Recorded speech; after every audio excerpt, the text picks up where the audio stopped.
Que nos acompanham pela internet. Vamos dar continuidade ao nosso curso. Hoje é a nossa aula de número 4. Que maravilha, hein? Vamos falar um pouquinho sobre séries de Fourier.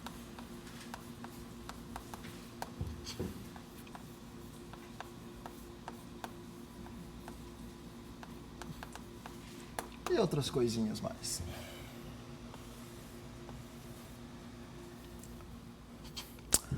Então, na aula passada,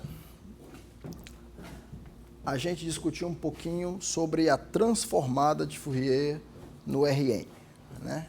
Mostrei para vocês um pouquinho da teoria básica que começa quando uma função é L1, a definição. Depois a gente consegue, se a função for L1 e também for L2, a gente consegue provar que a transformada de Fourier preserva a norma L2. Isso permite que a gente estenda transformada de Fourier para um operador em L2, que nasce, então, sendo uma isometria, né? Vimos um pouquinho mais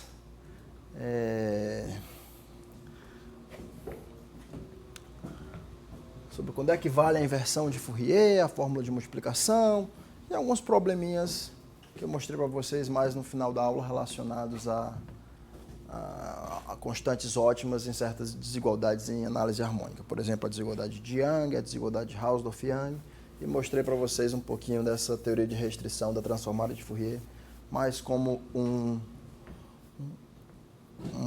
pequeno,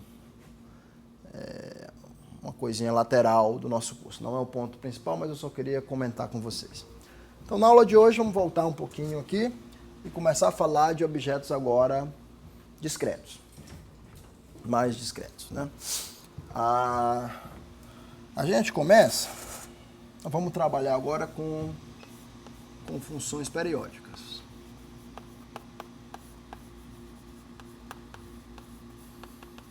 Módulo um certo reticulado, né? Então, vou começar aqui com vou chamar aqui o meu toro TD, vai ser o meu RD quocientado pelo ZD. Então vamos começar com o reticulado ZD, que é o mais básico dos létrices, o mais básico dos reticulados. Eu vou trabalhar aqui com uma função f, que agora vai estar definida nesse lugar, e vai estar tomando valores complexos, né? Você pode ver uma função definida no toro, ou você pode ver uma função definida no RD, que tem período o Leris, o reticulado ZD, ou seja, ele é periódica, um período nesse cara, né? E a definição aqui da teoria básica das séries de Fourier, aqui você define a transformada de Fourier, nesse caso, integrando só sobre um dos paralelogramos fundamentais, tá?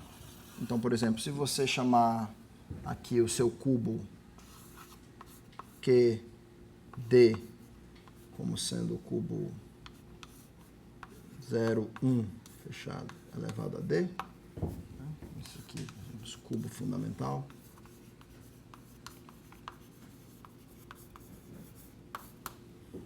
Tá? Então, a métrica nesse espaço aqui é exatamente a métrica desse espaço aqui, olhado como subconjunto do RD, né? Então, aqui você tem a medida de Lebesgue nesse espaço aqui, a medida de Lebesgue aqui, tá? Então, vou definir, por exemplo, a transformada de Fourier. Então, se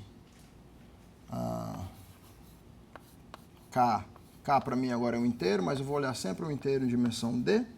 Se K é um inteiro em ZD, né? Eu vou definir F chapéu de K como sendo a integral, né, nesse meu toro, de f de x é elevado a menos 2 π i x k dx, né? K é um vetor d-dimensional, x é um cara d-dimensional e esse produto aqui é o produto interno.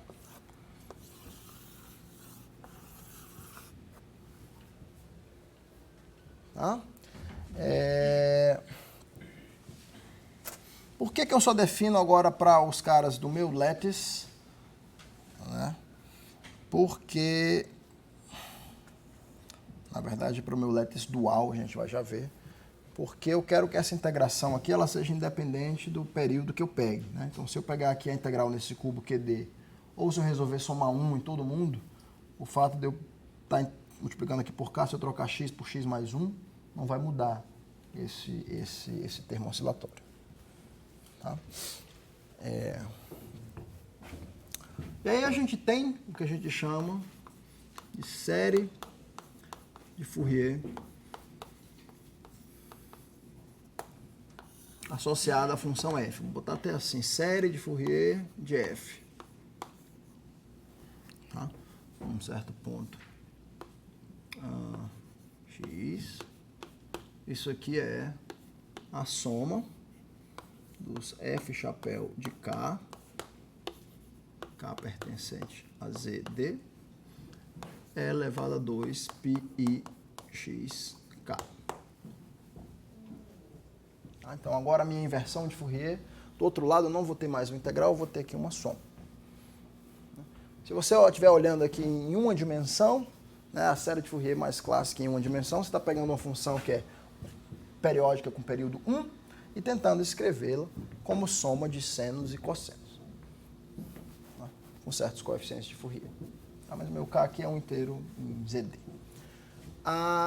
Então, a pergunta básica aqui é quando e como, né, você tem SF igual a F, né, a sua série de Fourier voltando a ser a função.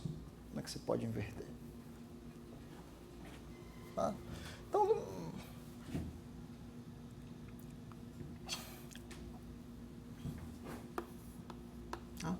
algumas coisas básicas aqui para séries de Fourier acontecem do mesmo jeito que aconteciam para a transformada de Fourier. Eu não vou repetir os argumentos, mas, por exemplo, se você tem aqui o lema de Riemann-Lebesgue do mesmo jeito,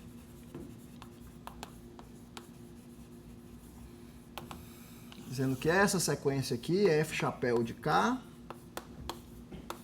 com k pertencente ao ZD, ela é uma sequência que vai para zero quando o módulo de k vai para infinito. Ou seja, é uma sequência que se anula no infinito. Do mesmo jeito que no caso do RD, a transformada de Fourier era uma função contínua que ia para zero no infinito. Agora a transformada de Fourier é uma sequência que vai para zero quando o módulo de k vai para infinito. Então, é uma sequência que decai. Mais uma vez, por que ela decai? Porque quando cai muito grande, esse termo oscilatório aqui está oscilando muito e as coisas dentro dessa integral, que agora é uma integral num conjunto compacto, elas estão cancelando. Tá? Naturalmente, aqui, a única coisa que eu preciso fazer aqui é assumir que eu estou começando com uma função que está em L1 do toro, TD. Tá? Para poder fazer com que essa integral faça sentido. Observe que agora, como eu estou trabalhando num contexto periódico, num contexto onde eu estou trabalhando num LP de um conjunto limitado, né, eu tenho uma certa hierarquia aqui. Né? Os espaços LP no RD, eles não têm nenhum tipo de inclusão, mas quando eu estou trabalhando aqui no toro, o meu L1 do toro é o espaço mais, digamos assim, mais geral. Né? Toda função que é L infinito, que é limitada, naturalmente ela é integrável no compacto. Então esse cara aqui, ele contém o L2, contém o L infinito. Né? Então, de certa forma, esse cara aqui é o mais geral que você pode trabalhar. Quando você estiver trabalhando com funções limitadas ou funções L2, você automaticamente já cai aqui. Tá? Então, por exemplo, a gente poderia provar uma coisa do tipo, mesma coisa que a gente provou na aula passada, para a transformada de Fourier, agora provar para a série de Fourier. Nomeadamente, se f é uma função L1 do toro, TD, e f chapéu é uma sequência integrável. Vou botar aqui o espaçozinho L1 de ZD. Agora o Lzinho é o espaço de sequências. Então, vale a igualdade, né, que f de x é igual à sua série de Fourier, f chapéu de k elevado a 2πxk, soma em k pertencente a ZD. Isso aqui vale em quase todo ponto. Então, você tem a versão de Fourier, desde que a sua função tenha, por exemplo, a transformada de Fourier em L1. Não. Ora, você observa, para provar isso daqui, a gente provar isso daqui, se a minha função f chapéu ela é uma sequência somável, essa função que está do lado direito aí, você definir, ela defina g de x como sendo soma de f chapéu de k elevado a 2πxk, k inteiros. Tá? Isso aqui é uma função que é contínua. Então, isso aqui é uma função contínua. Porque isso aqui é somável. Tá? E mais ainda, se você pegar essa função e tentar calcular o coeficiente de Fourier dela num certo inteiro n, tá? Se você pegar, então, integrar no toro, TD, essa função g de x elevado a 2πxn dx. Lembrando sempre, tá, que eu estou trabalhando em d dimensões, tá? Então, os meus inteiros aqui, k, n, são todos caras em ZD. Né? Quando você jogar a g, trocar por essa soma e usar Fubini, que você pode, você está integrando no compacto, uma coisa somável, então tudo isso aí é absolutamente somável. Você trocar e usar a ortogonalidade disso daqui, você vai chegar que o g chapéu de n é exatamente o f chapéu de n. Tá? Então aqui é simplesmente por Fubini e ortogonalidade. Ortogonalidade desse sistema de exponenciais aqui. Tá? Ou seja, essa função aqui, ela tem de fato esses coeficientes de Fourier, aqui, como era de se esperar. Né? E para provar a igualdade, então provar estrela, essencialmente, então provar estrela essencialmente se reduz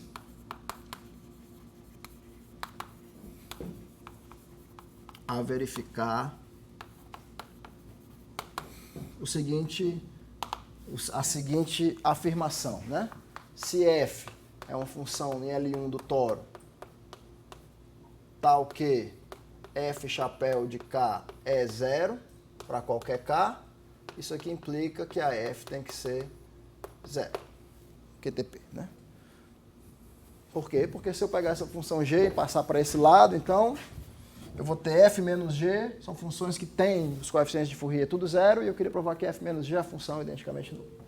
Então eu tenho que provar só que se uma função é integrável e todos os coeficientes de Fourier dela são zero, então a função tem que ser, eu tenho que ter saído com a função zero de partida. Né? Tá, então a ideia para você provar uma coisa desse tipo é, por exemplo, você... Então, o fato de f chapéu de k ser zero, quer dizer que quando eu integrar o meu toro TD, né, f de x com essa exponencial é 2πxk, isso aqui vai me dar zero. Então, se eu pegar qualquer combinação linear finita de exponenciais e somar, obviamente eu vou ter zero. Né? Isso aqui me leva aos chamados polinômios trigonométricos. Então, um polinômio trigonométrico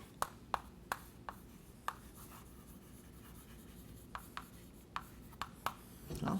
É uma coisa do tipo um P de x, do tipo soma de certos coeficientes AK é elevado a 2πxk, onde k é um cara tal que k é menor do que um certo n, menor ou igual a um certo n.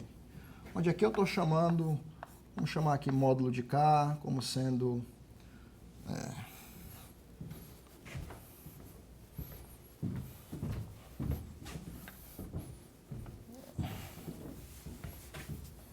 se o K for igual a K1, K2 até KD, né? Eu estou denotando como módulo de K, sendo a soma K1 mais KD.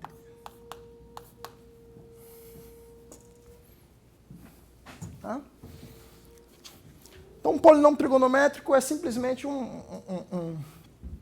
uma combinação linear finita de exponenciais desse tipo, com certos coeficientes, onde o grau você limita para o grau n. Então, isso aqui é chamado um polinômio trigonométrico de grau n. Em uma dimensão, se você tivesse aqui só em uma dimensão, você estaria com 2πxk, k variando de menos n até n. Certo? Então, é claro que, se eu chamar isso daqui de 1, né? Então, de 1, a gente chega, né? Vale que a integral de f de x contra qualquer polinômio trigonométrico, p de x, no meu toro, TD, é igual a zero. Para qualquer p polinômio trigonométrico.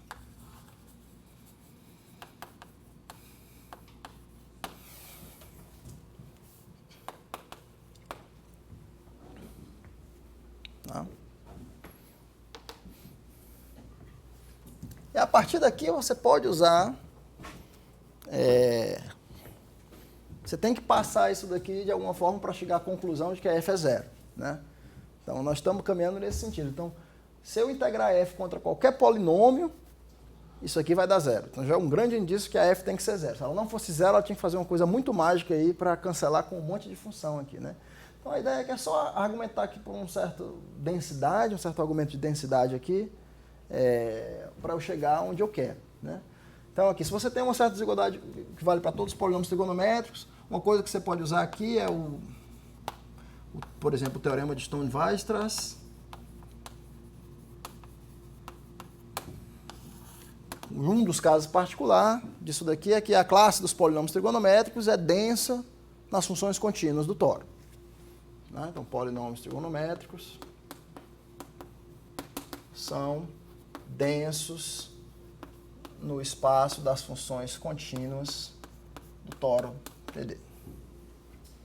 Né? Quem nunca viu o teorema de Stone-Weierstrass na vida, fica como exercício para vocês buscarem na literatura, darem uma olhada no enunciado e na prova.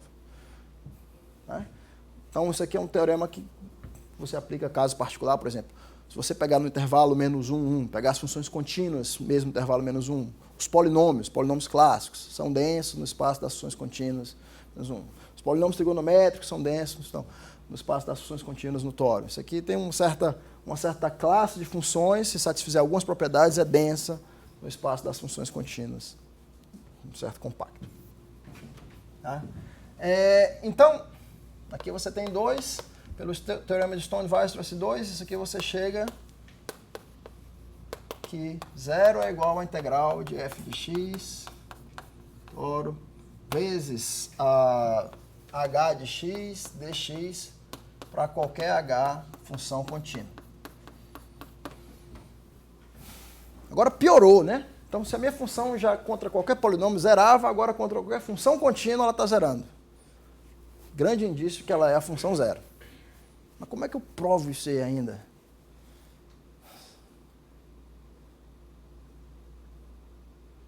Ainda não estou exatamente lá, né? Então, aqui também existem algumas maneiras diferentes de você proceder, mas, por exemplo, se você quiser pegar uma função h desse jeito, eu queria transformar essa função h aqui numa certa função característica de uma bola. Pegar uma certa bola, né, e pegar a função característica de uma bola. Olha, essa função não é contínua, tá? Mas eu posso aproximar ela, por exemplo, por baixo, por funções contínuas. Né? Você pode pegar, aproximar ela por baixo aqui, por funções contínuas, né? Até de maneira monótona. Você vem por baixo dela, você entrou, né, e vem Deixa eu até que esperar aqui eu entrar para depois subir, né? Então eu posso aproximar ela por baixo, por funções contínuas, e tentar usar, por exemplo, o teorema da convergência dominada aqui, né? Já que a distância dessa função para essa vai ser no máximo 1, tá? E f é integrável, né? Então, teorema da convergência dominada, aqui, se você aproximar uma função característica, isso aqui vai me implicar que a integral de f de x contra qualquer função característica de qualquer bola vai ser zero. Tá? Em particular, por exemplo, se você botar uma função aqui, uma função característica de uma bola centrada em y, vou botar aqui y menos x. Se pegar uma bolinha centrada num ponto y e fizer a integração aqui nessa bola, isso aqui dá zero. Agora essa bolinha de raio R pode ficar tão pequena quanto eu queira, né? E o que isso aqui está dizendo é que essas médias estão indo para zero. Então a média quando eu integro f ou seja, quando eu integro f, isso aqui é f convolução com a função característica da bola no ponto y, né? Então estou tirando aqui a média da f perto desse certo ponto. Estou aqui no meu toro, TD, pertinho do ponto y, estou tirando médias de f ao redor do ponto y. Né? Cada uma dessas médias está indo para zero. Eu sei, aqui eu vou invocar aqui o teorema da diferenciação de Lebesgue, que médias desse tipo voltam para o valor da função quando o raio vai para zero em quase todo ponto. Né? Então, se as médias são todas zero, isso aqui eu tenho que voltar para zero em quase todo ponto. Né? Então, isso aqui vai me implicar que f é zero, QTP. Isso aqui é uma possível maneira de você argumentar e provar esse resultado. Tá. Então, pronto. Se a gente tiver uma função, se a transformada de Fourier for L1, eu posso inverter.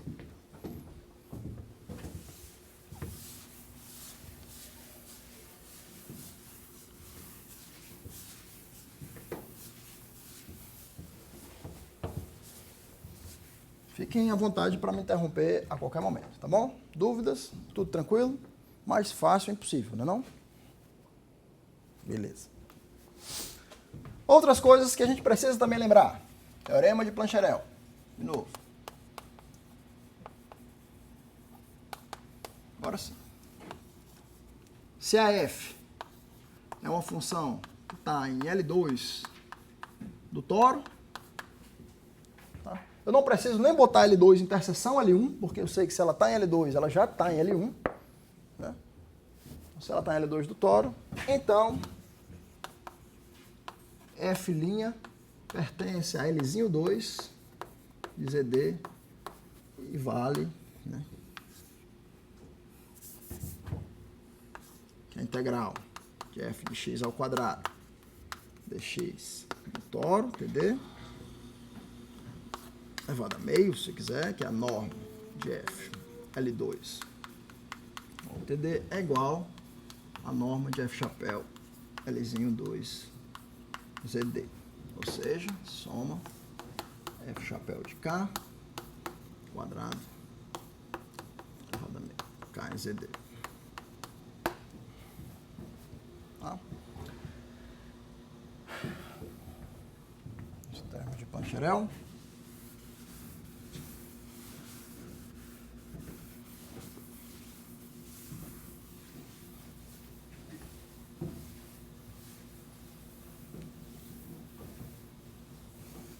E eu quero lembrar para vocês aqui uma coisa que a gente vai estar usando bastante, lembrar mais uma vez, a gente já falou sobre isso, mas vou lembrar mais uma vez, que é a minha fórmula da soma de Poisson.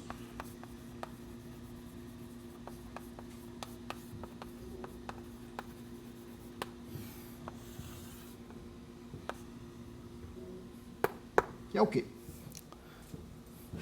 Uma maneira de você fazer a ponte entre a teoria da transformada de Fourier no RN e a sua versão periódica. Né? Então, aqui, nesse contexto, eu posso começar com uma função f, que está, digamos, em L1 de RD, uma função integrável em RD, e eu considero agora uma periodização dessa função. Tá? Considere uma periodização dessa função. Então, ou seja, considerar a função fzão de x, na verdade é a soma de fzinho de x mais k, onde k pertence ao meu reticulado, ZD. Tá? Então, eu estou somando todos os pontos do ZD. Obviamente, agora essa é uma função que é periódica com relação, né, com relação a esse reticulado.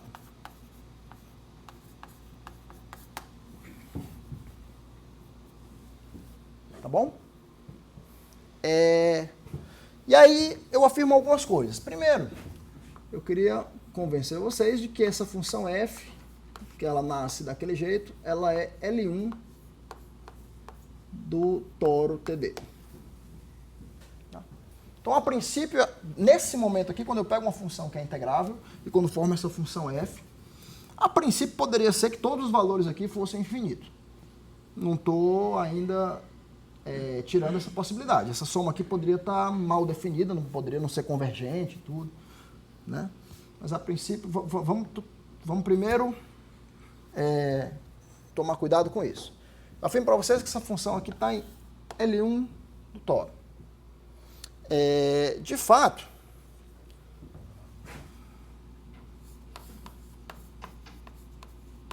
né, se você botar o módulo de f de x, certamente perde para a soma dos módulos de f de x mais k, tá?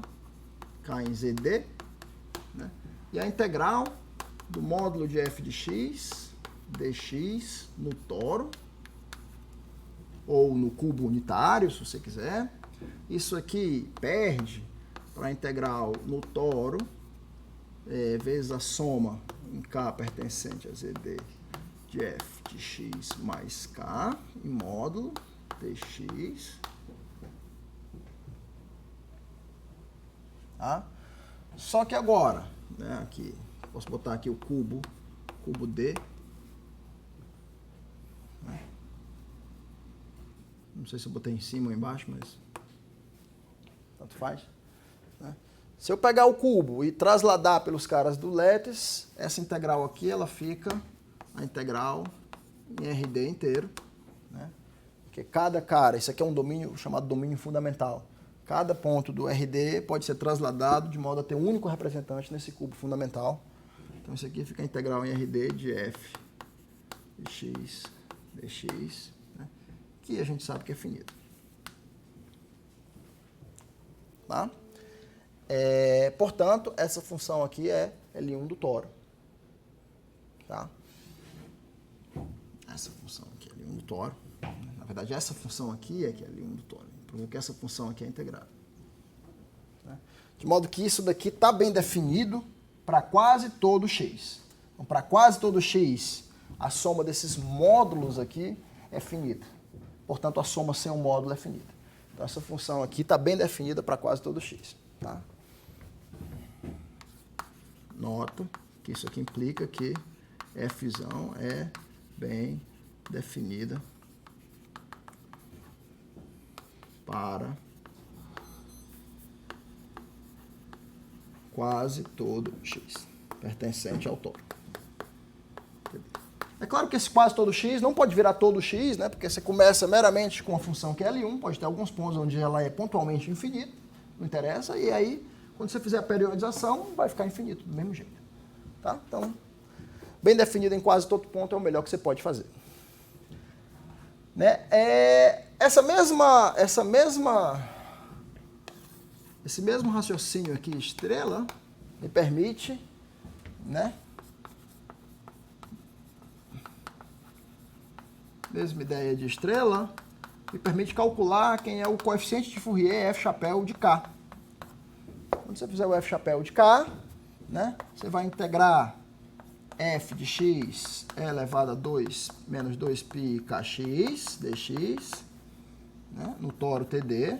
Você vai trocar f pela soma, integral tora TD, soma em K, ZD de F de x mais K elevado a 2π xk dx. Peraí, tem um K aqui, esse K aqui, que é esse K, a periodização, vou botar agora, deixa eu botar aqui F chapéu de N, F chapéu de N aqui é um N, aqui a periodização está com K, mas aqui é N. Né? Então observa que aqui eu tenho x vezes N, x escalar N, se eu trocasse x por x mais K aqui, E elevado a 2π K vezes N, dá 1. Né? Então aqui no lugar do x pode estar x mais K, e essa integral aqui de novo, você agrupa um domínio fundamental com todos os seus transladados, isso aqui dá a integral em RD de f de x elevado a, tem um menos aqui, 2π xn dx, que nada mais é do que o f chapéu no ponto n. Então os coeficientes de Fourier, f chapéu no ponto n, é igual a transformada de Fourier, a fzinho tem a transformada de Fourier no sentido clássico, avaliada no ponto nzinho.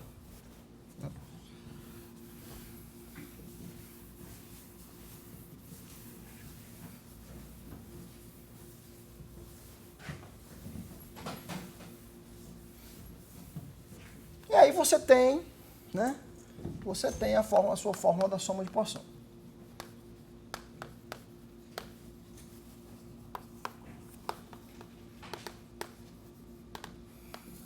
Que é, por exemplo, se você assumir que se a sua f está em L1 de RD e a sequência fzinho chapéu de N com N pertencente a ZD for uma sequenciazinha que está em L1 de ZD, por exemplo, o resultado anterior que a gente viu é que essa função periódica é igual à sua série de Fourier quase todo ponto. Ou seja, né? Essa função periódica, acima f de x mais n, n pertencente fx mais k, da função periódica, k pertencente a zd, é igual à soma de f chapéu de n elevado a 2π xn, n pertencente a zd. Né? Isso aqui para quase todo x.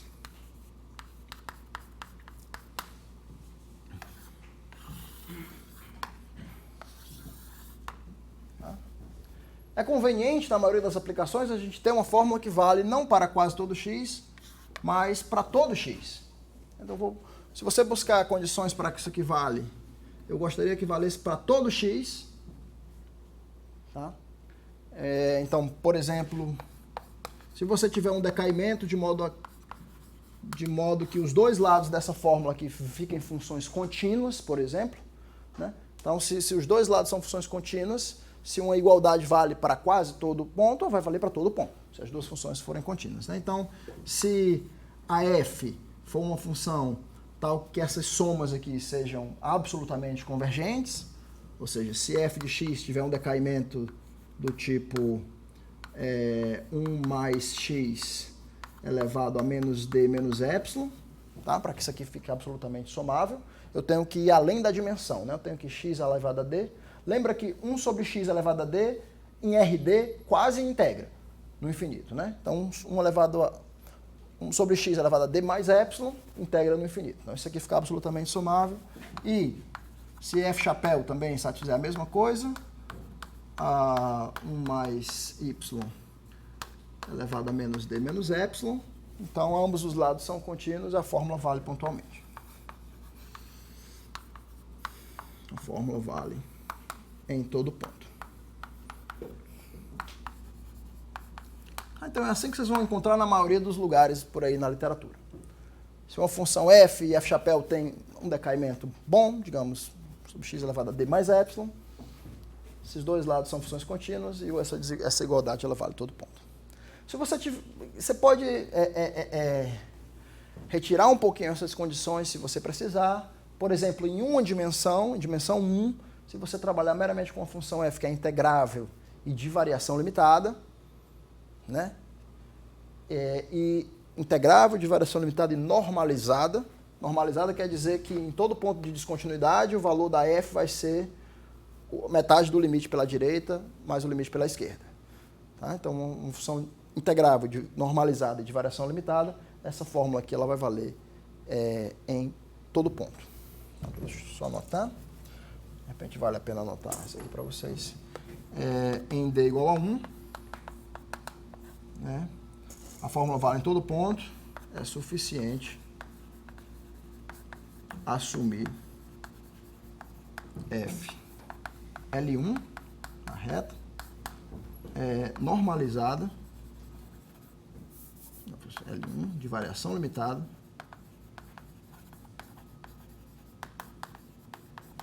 e normalizada.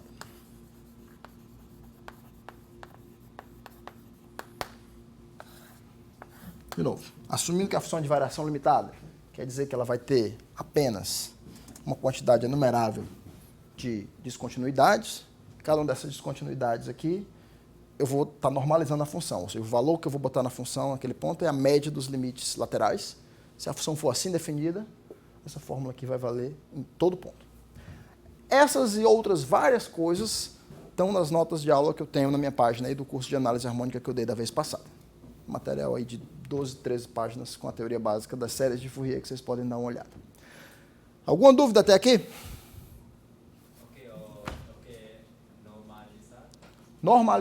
Normalizada quer dizer que isso aqui quer dizer que f de x é igual a f de x mais f de x menos sobre 2. Em todo ponto x, se eu vier pela direita, pela esquerda, o valor do f de x é a média dos limites laterais.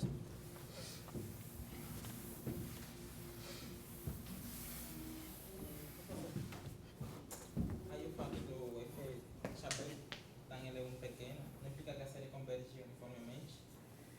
Então, ela está definida em tudo ponto. Essa daqui, né? Essa daí. Sim, se f chapéuzinho estiver em 1, essa aqui define uma função contínua. Mas essa não. Tá? Mas não é só para definir a f, a soma. Então. Tudo bem, você pode redefinir a f, né? Mas é uma igualdade que vale para quase todo ponto. Para você redefinir, para ela valer em todo ponto, você precisaria eventualmente redefini-la, né? A menos em conjunto de medidas. Sim. Tá? Tá bom?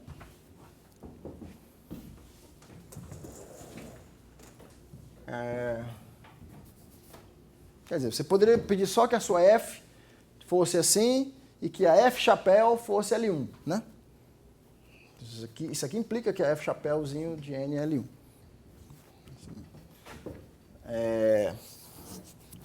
Tá. Eu queria falar um pouquinho agora para vocês sobre o que é que muda em toda essa discussão quando você começa a falar com reticulados gerais, né? Com lattices. Vamos começar a discutir um pouquinho sobre os lattices de forma geral aqui, né?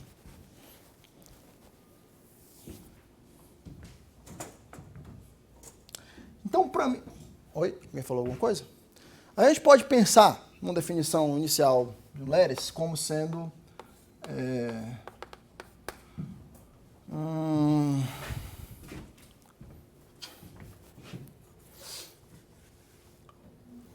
então, pegar o seguinte, sejam xi1, xi2, xd, vetores linearmente independentes, né, sobre R em RD. Então, você pega vetores linearmente independentes em RD, sobre R mesmo. Não. O lattice, vamos botar aqui, lambda, gerado por estes vetores,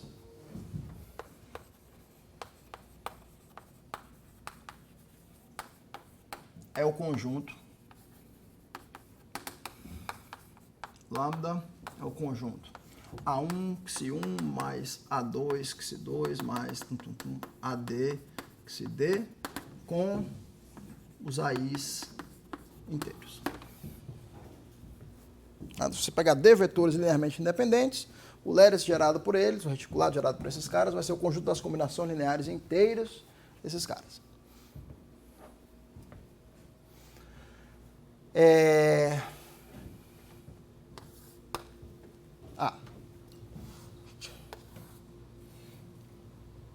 Então, em outras palavras,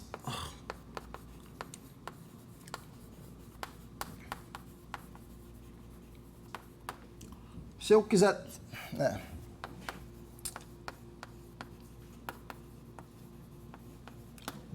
Se denotarmos um vetor em RD como um vetor coluna, certo? Como um vetor coluna, assim, x é x1, xd. O que eu tenho aqui é que se você pegar essa matriz A, sendo a matriz xi1, xi2, xd, então isso aqui, cada um desses caras é um vetor coluna, então essa aqui é uma matriz D por D. Né? O lattice lambda é o conjunto dos AX com x pertencente ao ZD. Ou seja, você está multiplicando essa matriz aqui, A, onde esses caras são os vetores da base, por um x que tem coeficientes inteiros. Azinho, vou botar aqui onde é Azinho, na ZD.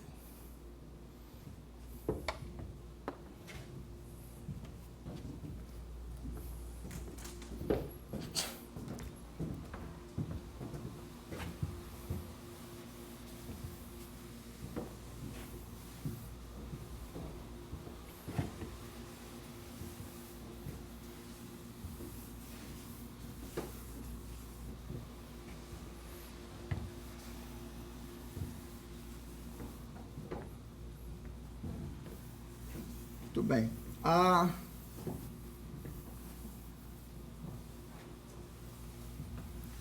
primeira coisa que você tem que se preocupar um pouquinho é, de fato, se você pegar dois conjuntos diferentes de caras, xi1, xi2, xd, e você fizer o lattice e ele gerar o mesmo lattice. Né? Então, por exemplo, para pegar o Z2, você poderia pegar a base canônica aqui, que é esse vetor e esse. Né? Mas se você pegasse esse vetor e esse, você ia gerar o mesmo lattice. Tá? Então, bases diferentes aqui podem gerar o mesmo lattice e você tem que entender como é que você pode passar de uma base para outra. Tá? Então, vamos lá. Ainda nesse contexto, eu denoto aqui o meu paralelepípedo fundamental. Paralelepípedo fundamental. Ele é o conjunto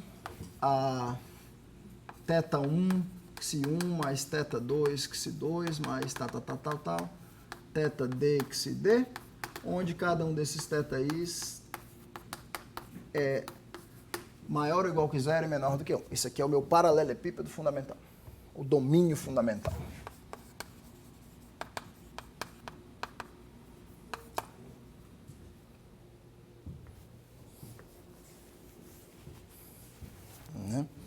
E a propriedade que você vê mais ou menos óbvia da definição é que cada x em RD para cada x em RD existe um único lambdazinho desse lattice, tal que x mais lambda pertence ao teu domínio fundamental, paralelepípedo fundamental. Vou botar aqui P.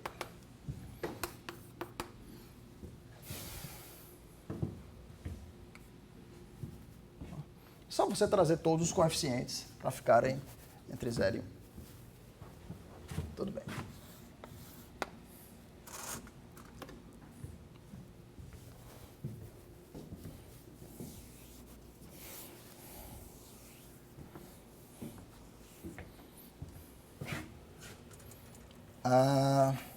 Tá. Vamos chamar aqui de GL2Z.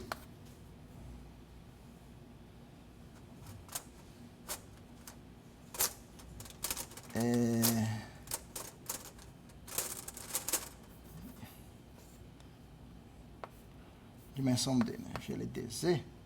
Isso aqui vai ser o grupo das matrizes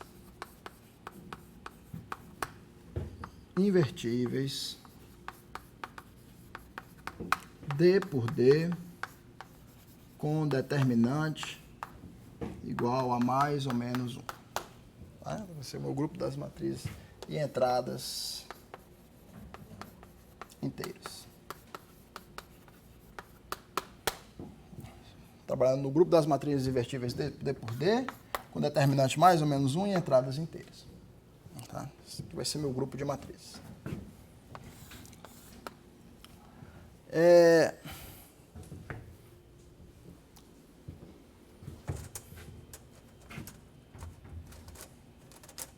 Eu queria convencer vocês que o grupo, por exemplo, de automorfismos de ZD, aqui olhado, visto como grupo aditivo, isso daqui nada mais é do que esse cara.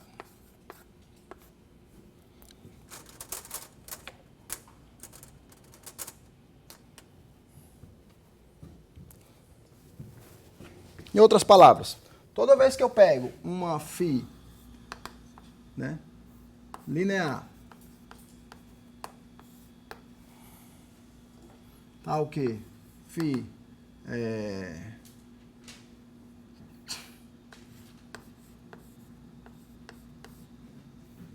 leva ZD, um ZD de forma objetiva,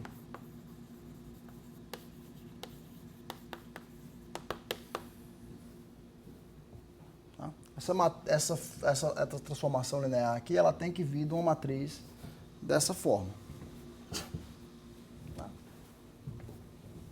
Como a gente aprende a álgebra linear, essa φ, se eu for escrevê-la como uma matriz, né? A matriz dessa φ vai ser, digamos, o φ do E1, o φ do E2, o φ do ED, colunas, né? Vão ter essas colunas, essa é a matriz dela.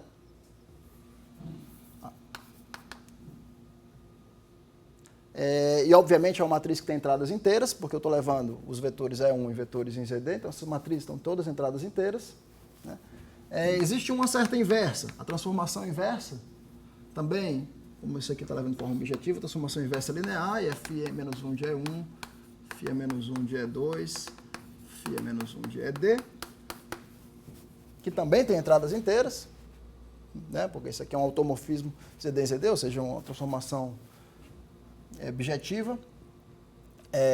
Então esse cara também está uma matriz invertível com entradas inteiras.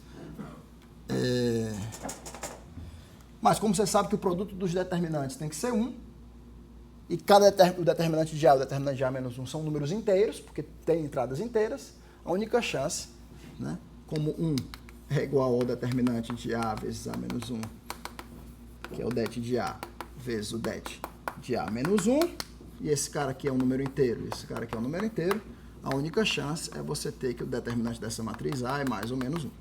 De modo que essa matriz A aqui pertence ao GLDZ.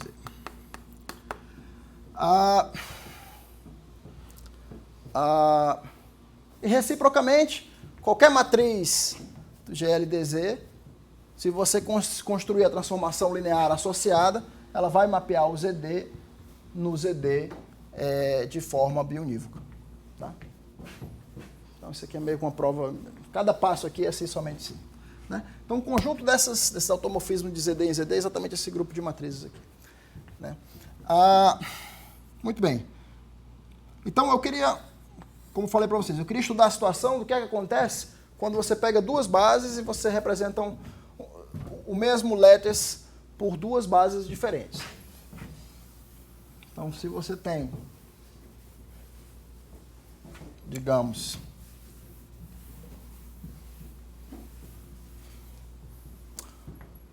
se você tem o mesmo lattice lambda como conjunto, né, associado a uma certa base, uma matriz A, que é Xi1, Xi2, Xd, e associado a uma certa matriz B, vamos botar aqui eta1, eta2, etad. Tá? Vamos dizer que A vezes X, com X pertencente a Zd, que é o meu lattice lambda, é a mesma coisa de que B vezes X, com X pertencente a Zd. Enquanto duas bases diferentes produzem o mesmo reticulado. Aí o que é que acontece? Aí você pode olhar, então, um mapa que você começa aqui com um X em Zd, aí você joga uma multiplicação por A pela esquerda aqui, vai marcar AX, é um cara que agora está no lattice. Tá? E aí você pega um cara do lattice e agora você volta. Né? Eu posso voltar aqui, vamos ver como é que eu volto aqui. Olhando aqui vetores colunas, né? Está aqui o AX, D por D,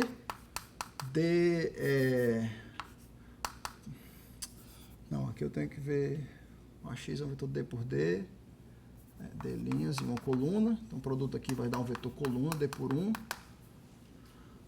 O que eu quero fazer é, olhar para B menos 1, AX.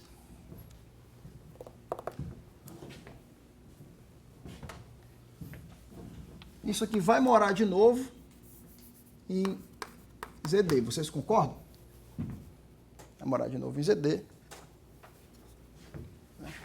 Porque B vezes Y leva o Zd nesse lattice. Quando eu aplico B menos 1, leva o lattice em Zd. De maneira biunívoca. Tá? Então, o que você tem aqui por essa cadeia, né, que vai e volta, né, isso aqui você tem que... BA menos 1 vezes A é nada mais, nada menos do que um cara que leva o Zd no Zd de maneira bijetiva. Transformação linear que leva o Zd no Zd de maneira bijetiva. Então, ele deve ser uma matriz daquele tipo ali. Então, B menos 1 vezes A é uma certa matriz C pertencente a GL2, GLDZ. E a conclusão é que A é B vezes C.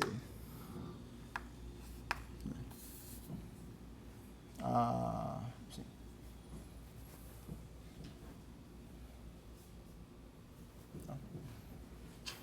Ou seja, uma base, se você quiser, se você tem duas bases que dão origem ao mesmo lattice, isso aqui vai estar provando de que existe uma transformação linear com entradas inteiras, determinante mais ou menos 1, cuja imagem de uma base é a outra.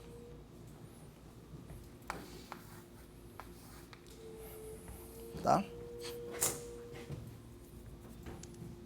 Em particular, isso daqui deixa bem definido. Tá entendido isso daqui? Então, quaisquer duas bases que geram o mesmo lattice, elas têm que estar relacionadas por multiplicação por um elemento no GLDZ. Em particular, isso aqui deixa bem definido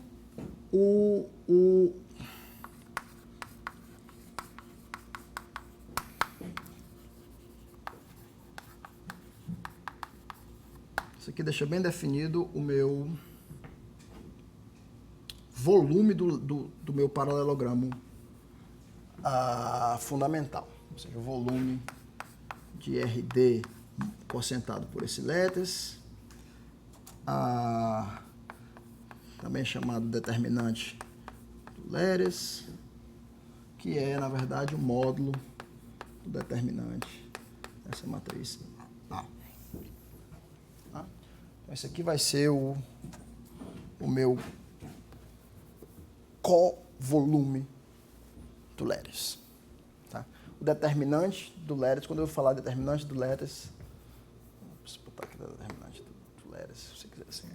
Isso aqui é o módulo determinante de qualquer uma dessas matrizes A que geram, o macaco ali fora, que são vetores da base, tá? Se eu mudar a base para uma outra base, eu não vou mudar esse número por causa disso. Porque essa matriz C aqui que muda a base, ela tem determinante 1 ou menos 1.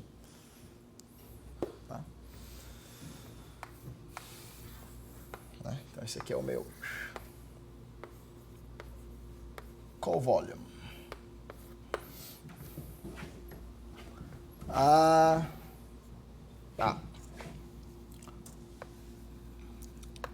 Uma outra coisa que eu queria também alinhar com vocês é a definição do chamado lattice dual, reticulado dual.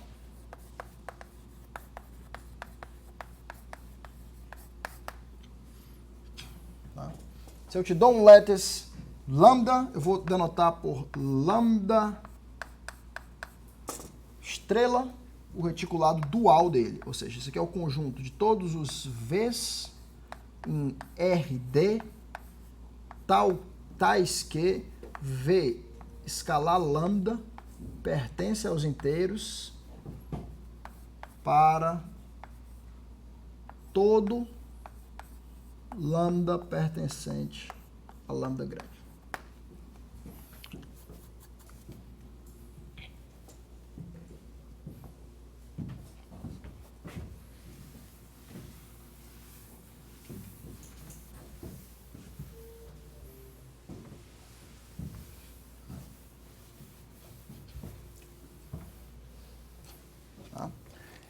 Então, é o conjunto dos caras cujo produto... Se eu te dou um lattice lambda, o conjunto dos caras em RD cujo produto interno com cada cara de lambda é inteiro, esse é o chamado lattice dual. Tá? O princípio não é não é muito claro ver que isso aqui é um lattice, não, mas eu vou deixar como exercício aqui para vocês fazerem. Eu vou mostrar o seguinte, que se uma matriz desse tipo, que se1, que se2, que se D... gera o lattice lambda, então essa matriz A-1 ela gera o meu dual.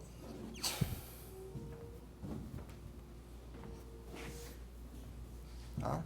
Em particular,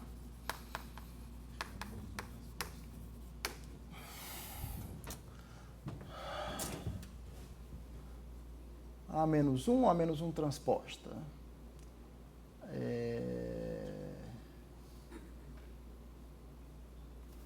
Tá, tem que fazer a conta aqui.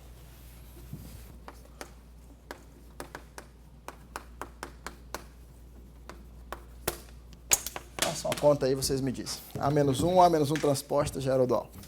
Em particular, determinante desse lattice, né, por causa disso, né, vezes o determinante do seu lattice dual é igual a 1.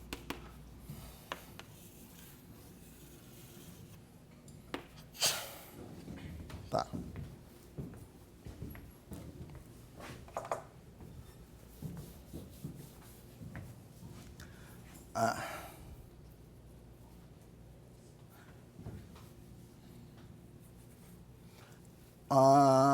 Tá.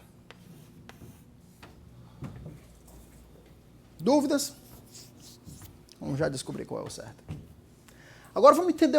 Agora eu quero fazer um pequeno exercício aqui de álgebra linear. Agora vamos entender como é que vira tudo que a gente fez sobre série de Fourier se a gente agora mudar para um lattice geral, né? Porque tudo isso aqui são imagens. Um lattice nada mais é do que a imagem do ZD por uma transformação linear A leva no meu lambda, né? Então, a primeira coisa que eu preciso fazer é o seguinte: se T é uma transformação linear, com determinante diferente de zero, o que acontece com essa função g de x, f de tx? Tá? T transformação linear. Então, se eu mudar a variável aqui, g de x é o f de tx, eu vou ter aqui g chapéu de y, vou botar aqui, isso aqui é integral de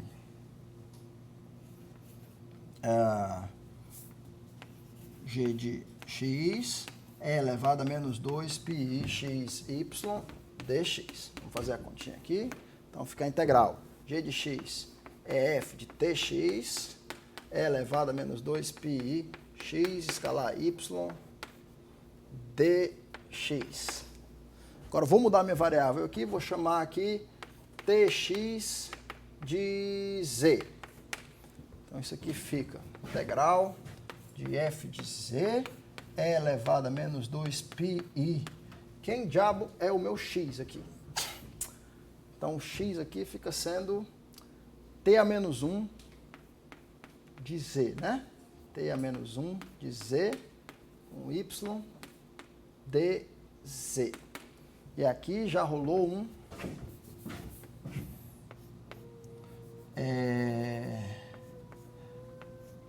como eu estou em dz, eu tenho que dividir pelo determinante de t, né? Tá? Então, isso aqui é uma mudança linear. E agora aqui eu vou usar...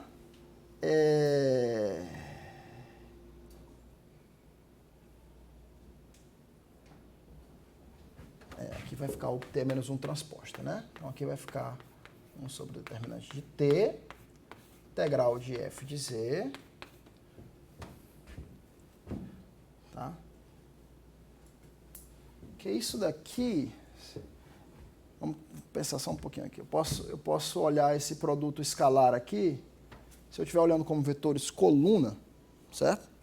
Eu vou olhar esse produto escalar como se meu y é um vetor coluna, eu vou ter que pegar o x transposto, né? Então, esse aqui é x transposto y, é o vetor, é o produto escalar. Esse aqui é x transposto y, e aí eu vou pegar tx, chamar de z. Se tx é z, x é t a menos 1 de z, x transposto é z transposto, t a menos 1 transposto, né? Então, aqui ficaria z transposto, t a menos 1 transposto, tem o t do transposto e tem o t da matriz t, não confundir, né? E agora eu agrupo aqui, então isso aqui ficaria e elevado a menos 2πi z transposto, dessa nova matriz, t a menos 1 transposta de y dz. Então, isso aqui é 1 sobre o determinante de t da transformada de Fourier f chapéu no ponto t a menos 1 transposto de y. Então, isso aqui é a relação. Se eu pegar uma função f de tx e se eu fizer a transformada de Fourier dela, eu chego aqui. Tá legal? Então, acredito em você, Valdir. Eu acho que é essa daqui. Mas checa aí de novo para mim.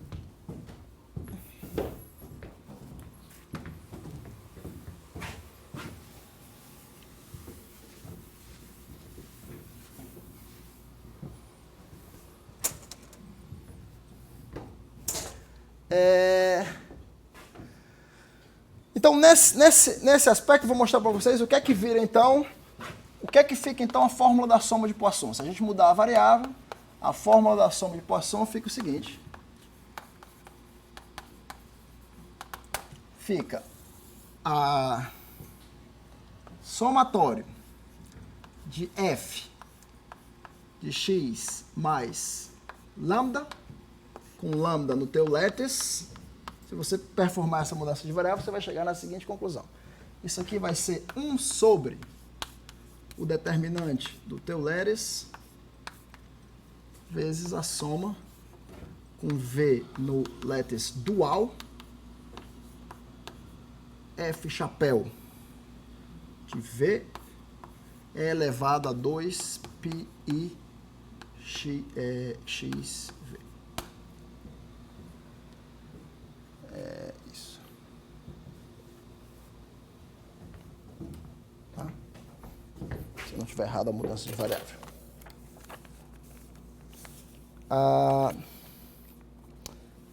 Isso. A fórmula de Poisson fica assim. Isso aqui é só pegar a fórmula de Poisson como eu escrevi e fazer a mudança de variável, você vai chegar nisso.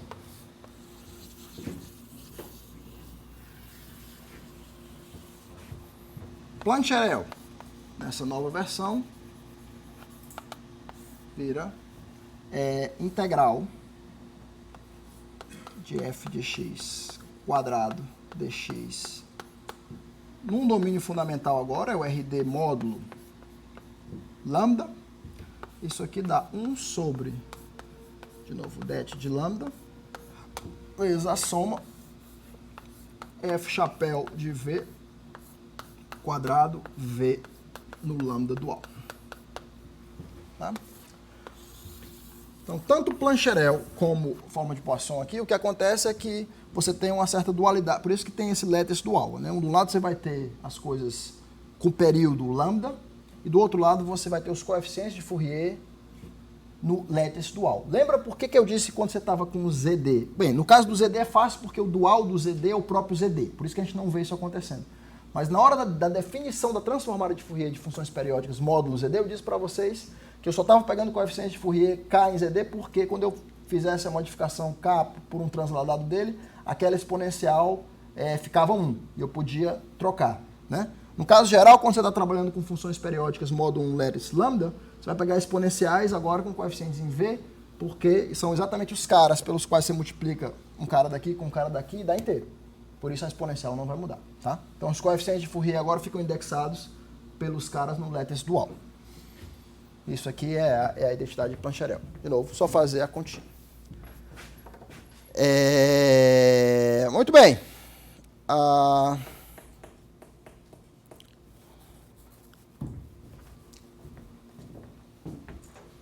Tá? Então isso aqui vai ser útil para a gente no futuro.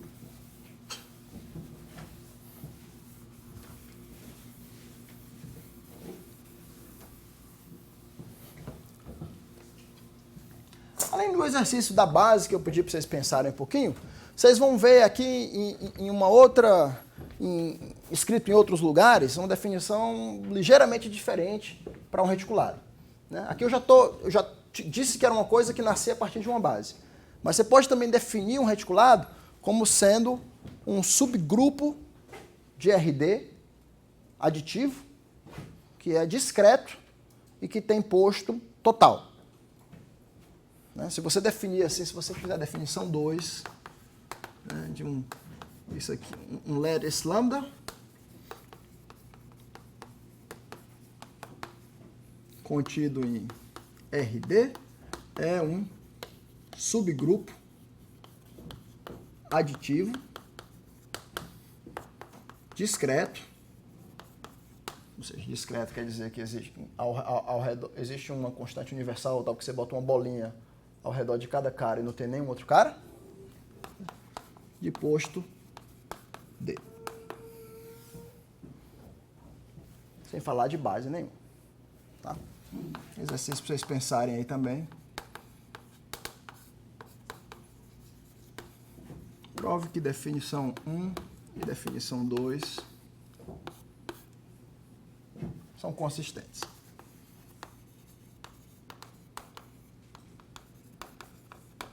Convive, né? Todo subgrupo aditivo discreto de posto D admite uma base e é um lattice naquele sentido.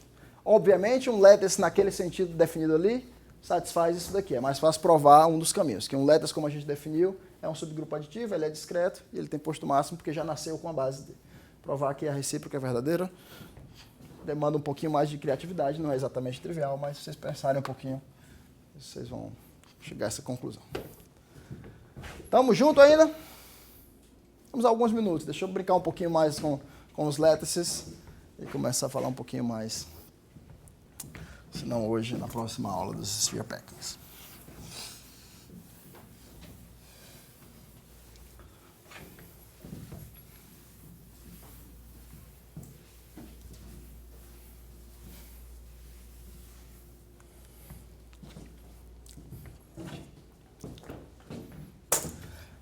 Deixa eu mostrar um pouquinho de algumas aplicações disso daqui.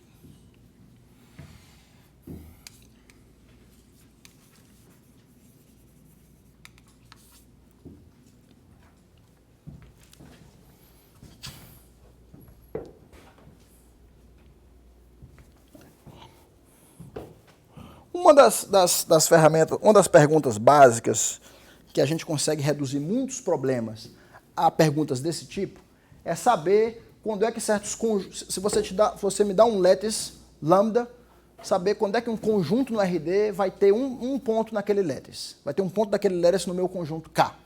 Né? E uma das maneiras de você, ou seja, se eu te dou, né, tá aqui o teu reticulado, e eu quero fazer um certo conjunto K aqui, propriedades sobre esse conjunto K que vão me garantir que eu contenha um lattice point. Né? Obviamente, se você não pedir nenhuma geometria no K, o K pode ficar dando volta nos pontos do reticulado à vontade. Né? Então, a ideia é você pedir umas certas condições geométricas no K que vão te garantir que você contenha um ou mais pontos do lattice não triviais ali dentro. Né? E condições geométricas, por exemplo, do tipo K ser um conjunto convexo e simétrico, por exemplo, ao redor da origem. Né? Esse é o chamado teorema do Convex Body Minkowski Theorem. Minkowski Convex Body. Né? Então vamos lá. A questão é a seguinte: seja K um conjunto convexo, todo mundo sabe que é convexo aqui, né? E simétrico.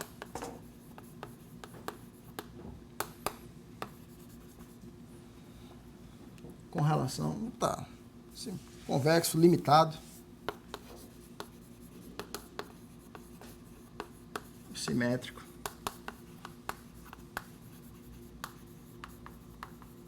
com relação ao zero. Tá? Então, na figurinha que estava ali, né? Você pegou um certo conjunto.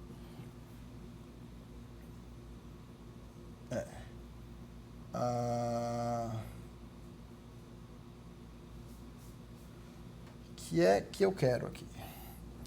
E aí a questão é que se você, por exemplo, tiver o seu reticulado aqui, tá aqui o zero, e for construir um conjunto convexo ao redor do zero, né, se ele for muito grande, ele vai conter um lattice point. Nessa figurinha aqui, exatamente aqui, né? Esse aqui é o cubo unitário.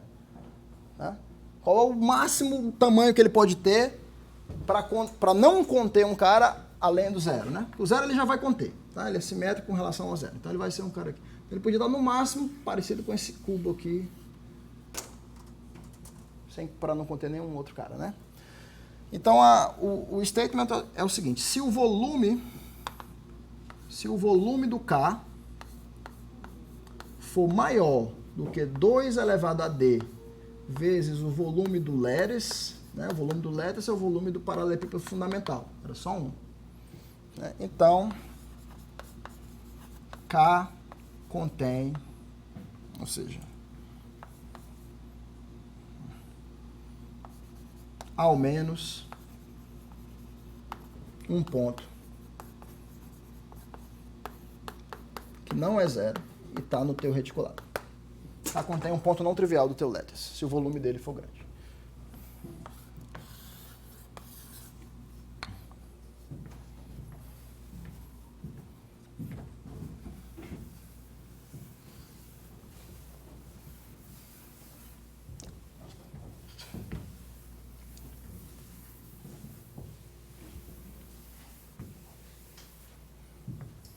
Então vamos lá, vamos fazer uma prova desse fato aqui, usando a análise de Fourier. Pro.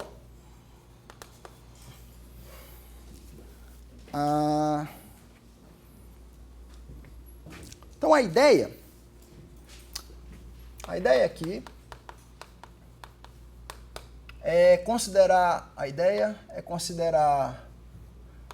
é provar que existem pontos x1 e x2 pertencentes a K sobre 2.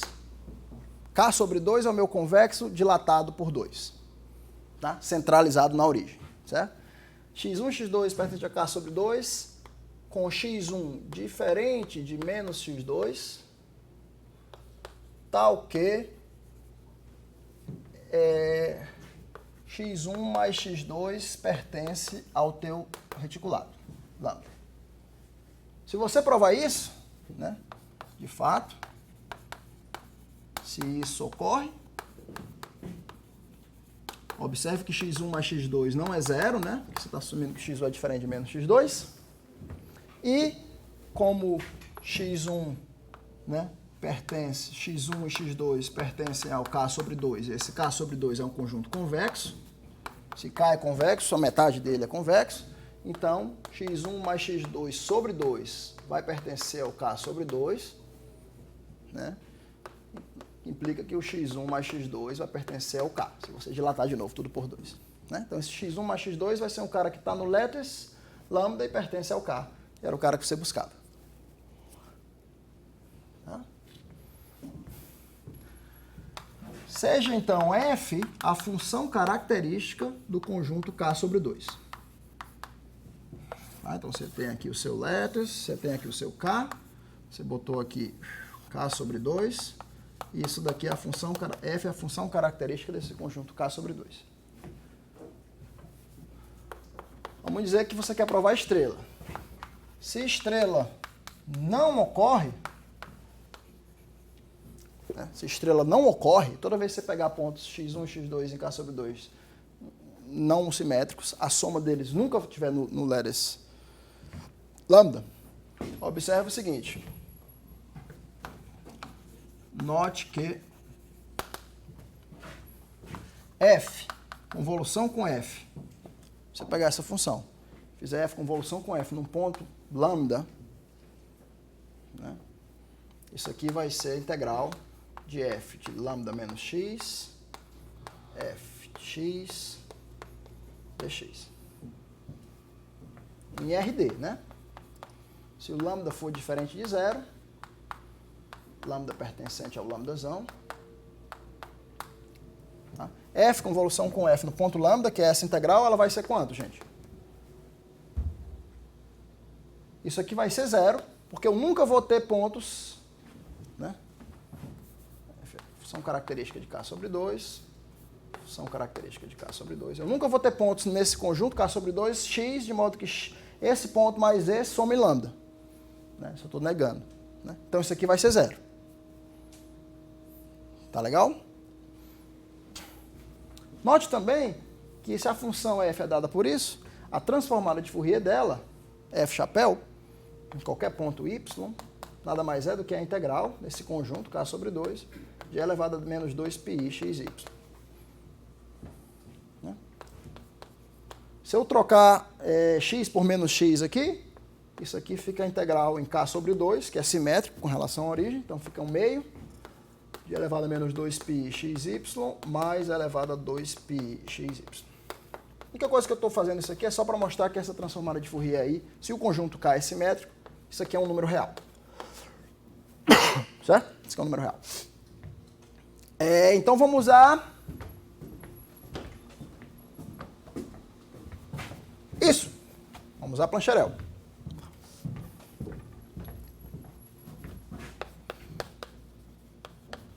Vamos ver se aqui eu consigo tirar alguma dúvida de alguma coisa de Plancherel.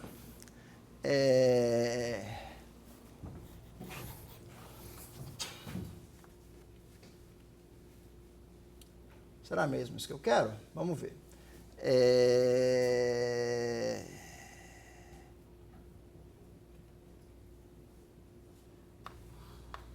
F chapéu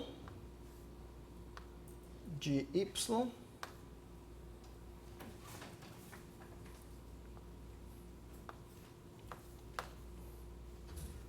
não, vou usar Plancherel não, vou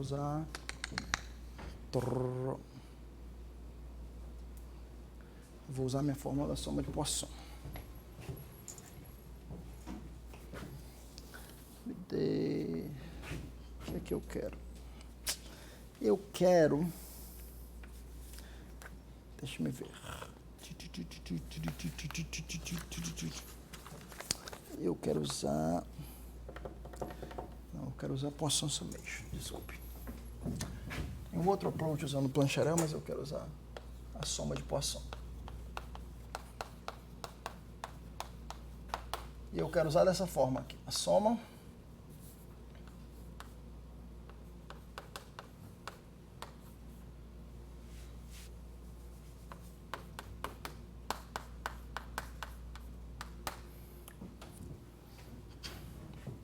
Isso aqui.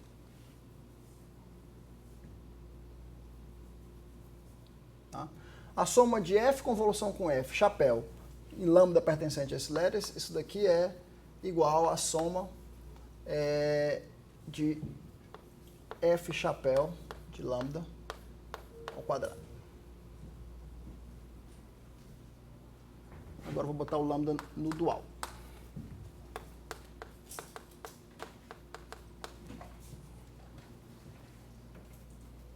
Legal? Vou botar o lambda aqui no dual para poder ver se isso daqui fica...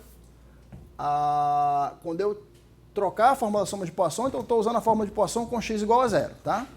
Fórmula de Poisson do jeito que está ali, com o meu x igual a zero. Vamos ver se isso aqui funciona. Esse negócio aqui do outro lado vai ficar soma de f convolução com f, agora em... Bem, aqui é o que eu estava chamando de v, né? Deixa eu trocar aqui lambda, trocar os caras aqui do dual pelo... Esse aqui é o v, e aqui vai ficar f com f, agora no lambda, lambda pertencente ao teu letters. E aqui vai ficar o 1 sobre o det do dual.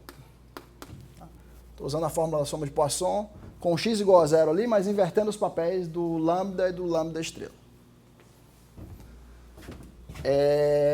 Isso aqui, vamos ver se eu cheguei à conclusão certa. Qual é a conclusão que eu chego aqui do lado direito? O lado direito, ele é, cada um desses caras, f convolução com f no ponto lambda, lambda no teu letters, dá 0. Então só tem um cara, né? Que é o f convolução com f no ponto 0. Aqui eu estou dividindo pelo determinante do tá? F convolução com f no ponto 0 nada mais é do que a integral de f de x, f de menos x dx, tá? A função f é a função característica do k sobre 2, função característica do k sobre 2. Então isso daqui é simplesmente, como o k é simétrico com relação à origem, é a integral do k sobre 2. Então isso aqui é o volume do k sobre 2 dividido pelo determinante desse cara. Do outro lado, eu venho e transformada de Fourier, f convolução, transformada de Fourier levou a convolução no quadrado da transformada de Fourier, quadrado do módulo aqui, porque a função é real. Isso daqui, por sua vez,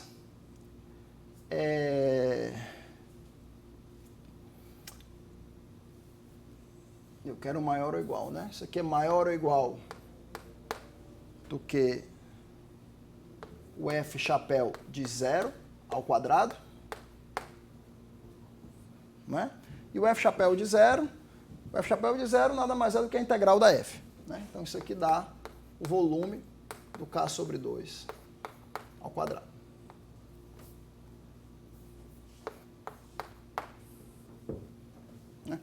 Então, se eu fizer tudo isso, eu cheguei o quê? Eu cheguei que o volume do k sobre 2 ao quadrado é menor ou igual do que blá, blá, blá, blá, blá.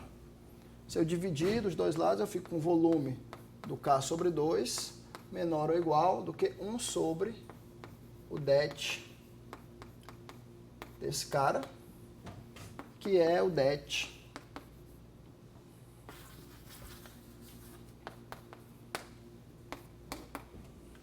do lambda. Né? Só que o volume do k sobre 2 é o volume do k dividido por 2 elevado a d. Então isso aqui me implicaria que o volume do k seria menor ou igual do que 2 elevado a d vezes o det. Né? Isso aqui é uma contradição.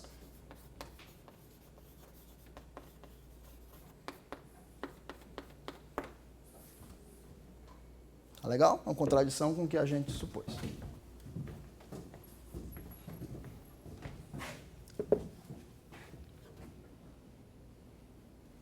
Muito bem.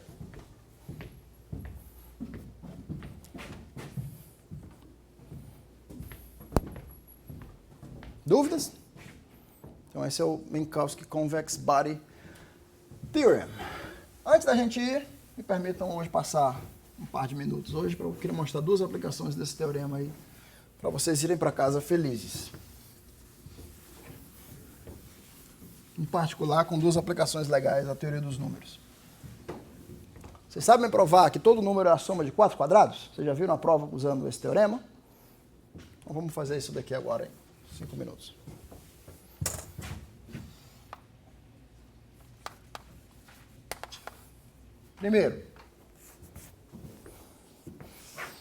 Primeiro teorema.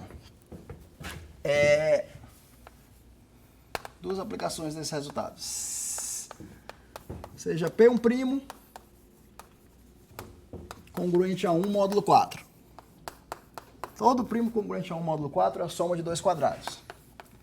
Então, existem A e B inteiros, tais que A ao quadrado mais B quadrado igual a P.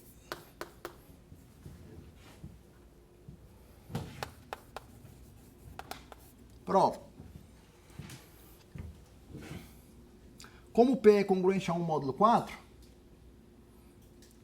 menos 1 é resíduo quadrático módulo P. Isto é, existe um inteiro R,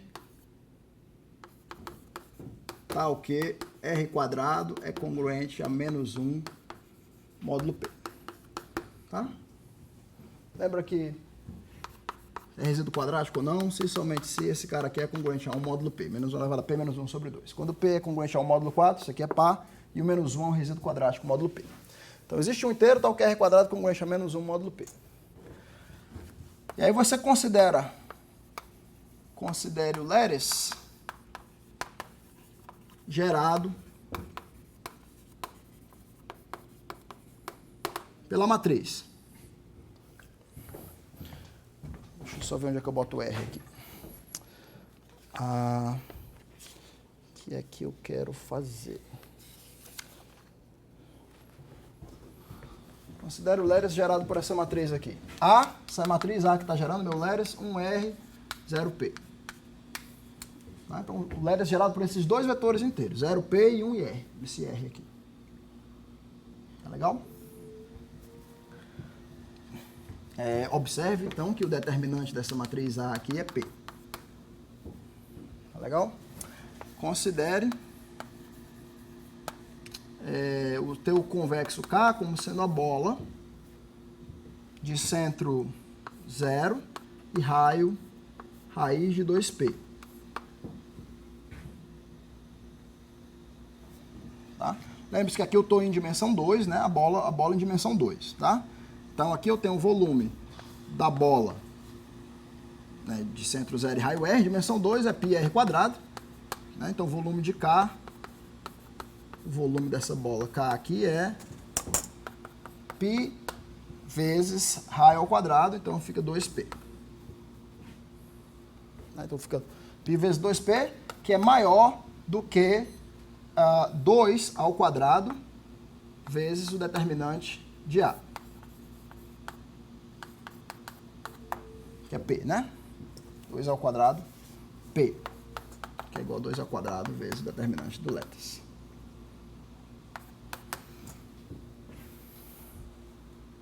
Certo? Então, eu estou em posição de usar isso daqui. O volume da minha bola é maior do que 2 elevado a 2 ao quadrado, volume do Leres. Conclusão é que, por Minkowski, existe um lambda pertencente à interseção K, que não é 0. Existe um cara, tá aqui, né?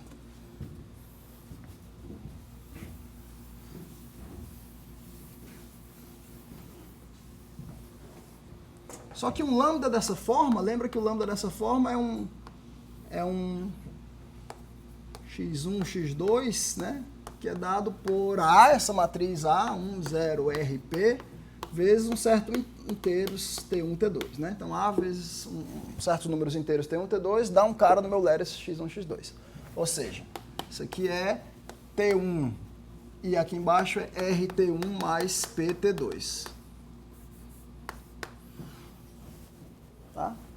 Então, observe que x1 ao quadrado mais x2 ao quadrado é maior do que zero. Né? É maior do que zero e é menor do que 2p, porque esse cara, lambda, ele está nesse compacto K. É a bola aberta de raio, raiz de 2p.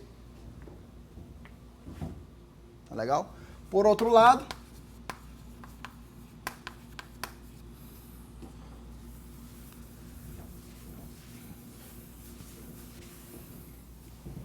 se você olhar x1 quadrado mais x2 quadrado módulo p, isso daqui é t1 quadrado mais rt1 mais pt2 ao quadrado, isso aqui é congruente. Se eu olhar módulo p, só vai sobrar t1 quadrado mais r2 t1 quadrado, que é r2 mais 1 t1 quadrado, que é congruente a zero. Módulo p, porque r quadrado mais 1 é congruente a zero, módulo p. Então, esse número aqui, que é um número inteiro, é congruente a zero módulo P, e está entre 0 e 2P. A única saída é que x1 quadrado mais x2 quadrado seja P. Legal?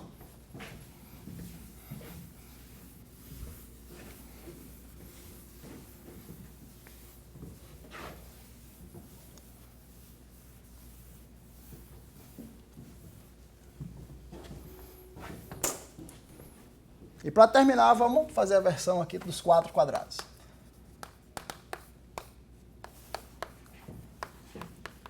Aí vocês vão para casa e tem um final de semana feliz. 4 quadrados é o seguinte. Todo número inteiro pode ser escrito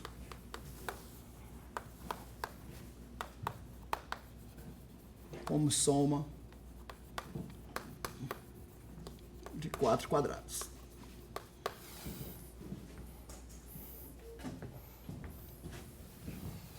Se der tempo ainda nesse curso, antes do Felipe chegar, eu vou provar esse teorema de novo aí usando formas modulares. Mas é uma maneira mais difícil de ver do que essa. Mas que tem suas vantagens também, que na verdade conta o número de formas que cada número inteiro pode ser expresso como soma de 4 quadrados. Aqui a gente só está provando que existe, não está contando. E a prova é o seguinte.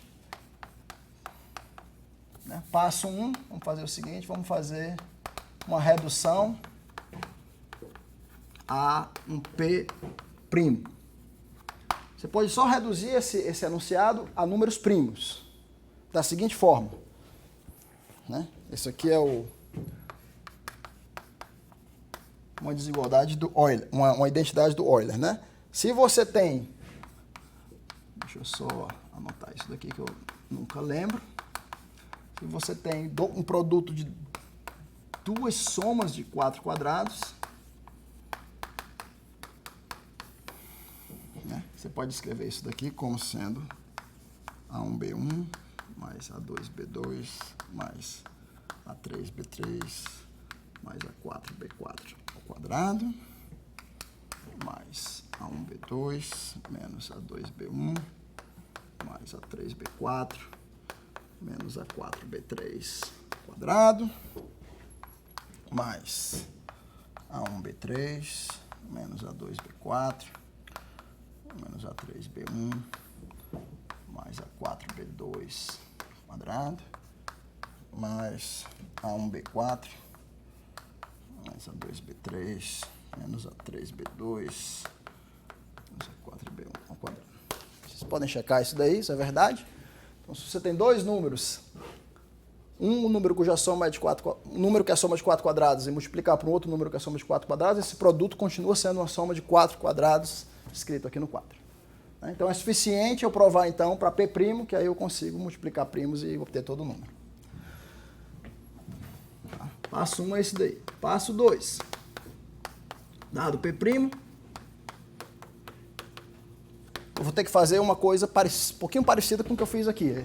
Encontrar um certo número esperto R para botar aqui na minha matriz. Aqui no caso não é um certo número esperto R, é um par de números. Dado P', existem R e S inteiros, tais que R² mais S² mais 1 congruente a 0 módulo P. Existem dois inteiros, tá? O que é R quadrado mais 1, R quadrado mais S quadrado mais 1 é congruente a 0 módulo P. De fato, se o P for 2, você pode tomar R igual a 1 e S igual a 0. Tá? Se o P for ímpar, se o P for maior do que 2, o que você faz é o seguinte. Você toma esses inteiros 0, 1, 2, até P menos 1 sobre 2. Você toma R igual a isso daqui, qualquer um desses, tá? E você faz R quadrado mais 1. Tá? Você tem aqui P mais 1 sobre 2 números. Né? Quando você pegar esses P mais 1 sobre 2 números e para cada um deles fizer R quadrado mais 1, tá? Então aqui você vai ter, ou seja, você vai ter aqui 0 quadrado mais 1, 1 ao quadrado mais 1, até P menos 1 sobre 2 ao quadrado mais 1. Aqui você tem ainda P mais 1 sobre 2 números distintos. E a questão aqui está no distintos. Né? Por quê? Porque se dois desses números fossem iguais, você teria o quadrado de dois desses números aqui sendo iguais. Mas não pode porque o conjugado desse, né, o cara cujo quadrado é igual a esse, do 1 é o menos 1, do 2 é o menos 2, esse negócio vai para o outro lado. Todos esses caras aqui, quando eu levo ao quadrado, têm resíduos distintos. Tá? Tá claro isso? Então você pega esses P mais 1 sobre 2 números distintos e pega também, mesma coisa, você pega os menos S2, né, com esses caras, né, menos 0 quadrado mais 1, menos 0 quadrado, menos 1 quadrado, menos P menos 1 sobre 2 ao quadrado, com todos esses caras. Isso aqui também te dá P mais 1 sobre 2 números distintos. Tá? Então, como esses caras aqui são P mais 1 sobre 2 números distintos, aqui P mais 1 sobre 2 números distintos, soma desses caras dá P mais 1, tem que ter dois desses caras aqui que são congruentes módulo P. Tá? Então, ou seja, nesse conjunto A e B, né, como a cardinalidade do A mais a cardinalidade do B dá P mais 1, tá? Então isso aqui implica que existem R pertencente a A, pertencente a não, né? R quadrado mais 1, existe um cara desse que é congruente a um cara desse aqui, que é congruente a menos S quadrado. Módulo P. Tá claro? Ou seja, isso aqui é o que você queria. R quadrado mais S quadrado mais 1 é congruente a 0 módulo P.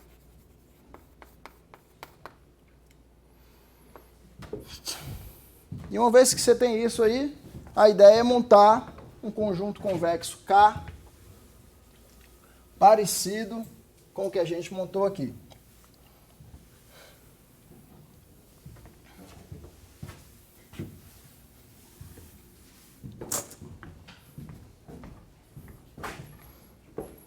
Vou anotar para vocês o conjunto agora. Você considera o Leres, considere o reticulado, dado por essa base aqui. A, P, 0, 0, P, 0, 0, 0, 0, R, S, menos S, menos R, 1, 0, 0, 1. Considere esses caras aqui. Esse é o meu Leres.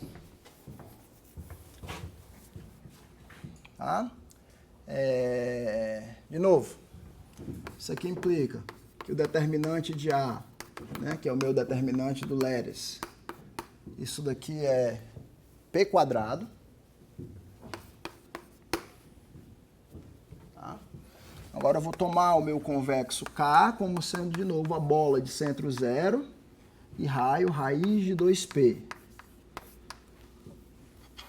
Vou fazer uma continha lateral aqui, porque o volume da bola, centro zero e raio R, né? Em R4,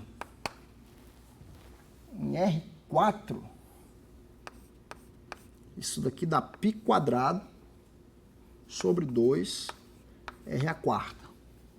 O volume da bola é π, se eu não me engano, D sobre 2, gama de D sobre 2 mais 1. O volume da bola unitária é isso daqui. Quando D é 4, dá π quadrado sobre o gama de 2, que é 2. Gama de 3, que é 2. Gama de 3, que é 2 fatorial. Tá certo. Então, isso aqui deve dar isso. Isso aqui implica que o volume dessa bola K aqui dá π quadrado sobre 2 vezes o raio à quarta. Raio à quarta dá 2 ao quadrado, π quadrado. Então, isso aqui dá, se eu cancelar 2, dá 2π quadrado, π quadrado.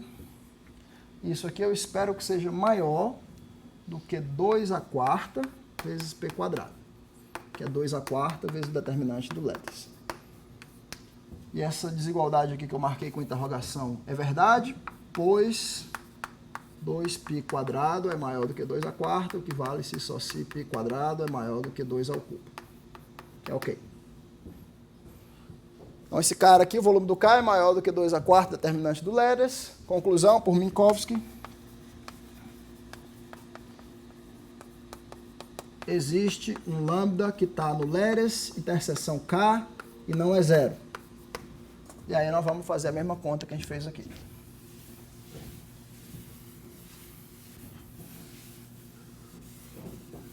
Nesse caso, o meu lambda é um ponto do tipo x1, x2, x3, x4, que é dado por essa matriz aqui, P00, P0000, RS, S menos R, 1100, vezes um certo número T1, T2, T3, certo vetor de inteiros, T1, T2, T3, T4.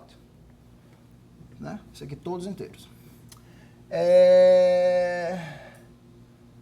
Então pronto. Então aqui eu tenho que 0 é menor do que x1 quadrado mais x2 quadrado mais x3 quadrado mais x4 quadrado, que é menor do que 2p por construção, né? Que ele está nessa bola, então a norma euclidiana dele está maior do que 0 e menor do que 2p, e só me resta checar que essa soma desses 4 quadrados aqui é congruente a 0 módulo p, como eu fiz do outro lado, né? Isso aqui note que módulo p, x1 quadrado mais x2 quadrado mais x3 quadrado mais x4 quadrado é igual a, vamos ver quem é x1. X1 é pt1 mais rt3 mais st4 quadrado. Quem é x2? X2 é pt2 mais st3 menos rt4 quadrado. Quem é x3? É T3 quadrado, e quem é x4 é T4 quadrado. Se eu quiser olhar isso daqui módulo P, se eu quiser reduzir módulo P, P aqui não conta, então só conta aqui R2 T3 quadrado mais S2 T4 quadrado mais 2RS T3 T4. Aqui de novo não conta, mais S2 T3 quadrado mais R2 T4 quadrado, menos 2RS T3 T4, mais T3 quadrado, mais T4 quadrado. Observe que tem um cancelamento esperto aqui, desse termo 2RS T3 T4. E o que sobra, eu tenho que ser capaz de pôr em evidência aqui. T3 quadrado que multiplica R2, foi esse, mais S2, foi esse, mais 1. E T4 quadrado, que multiplica S2 mais R2 mais 1. E como esses RS são escolhidos de forma que R2 mais S2 mais 1 é congruente a 0 módulo P, isso aqui é congruente a 0 módulo P. Então, como é um número divisível por P que está entre 0 e 2P, a conclusão é que esse número tem que ser P. Isso aqui implica que x1 quadrado mais x2 quadrado mais x3 quadrado mais x4 quadrado tem que ser P. Aqui é a prova de 2 teoremas super bacanas de teoria dos números usando análise de Fourier. Terminamos por hoje. Alguma dúvida? Continuamos, então, na quarta-feira que vem. Tenha um bom final de semana todo mundo. Obrigado pela visita dos milhões de brasileiros. Continuamos na semana que vem. Valeu!